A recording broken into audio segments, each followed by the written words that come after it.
సొలొమోను వ్రాసిన ముత్యముల వంటి సామెతలు 24వ అధ్యాయం ఇప్పుడు మనం చదువుకుందామా.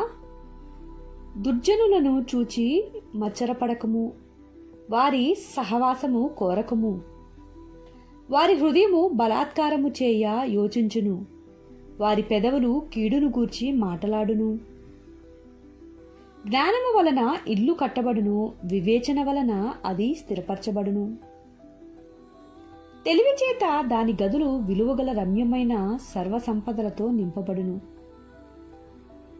జ్ఞానము గలవాడు బలవంతుడుగా నుండును, తెలివి గలవాడు శక్తిమంతుడుగా నుండును.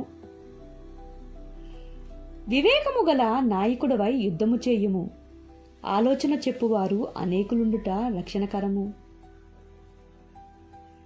మూర్ఖునికి జ్ఞానము అందదు,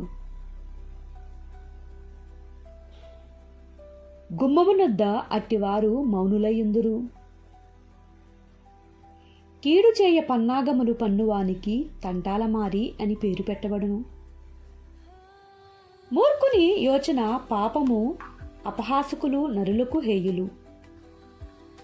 శ్రమదినమున నీవు కృంగిన ఎడల నీవు చేతగాని వాడువగుదువు. చావునకై పట్టబడిన వారిని నీవు తప్పించుము, నాశనమునందు పడుటకు జోగుచున్న వారిని నీవు రక్షింపవా?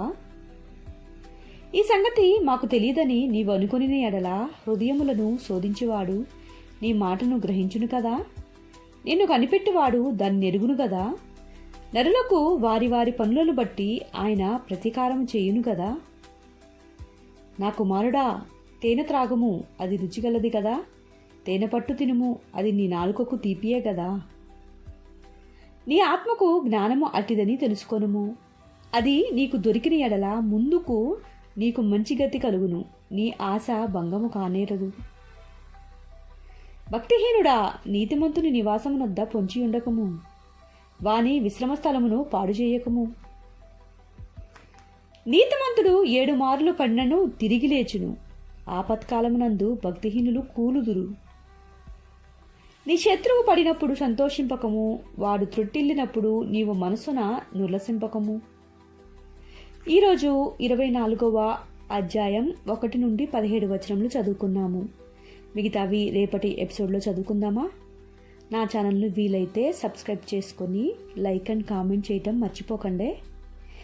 వీలైతే మీ ఫ్రెండ్స్కి కూడా షేర్ చేసి నా ఛానల్ను సపోర్ట్ చేస్తారని నమ్ముతున్నాను. ఉంటాను.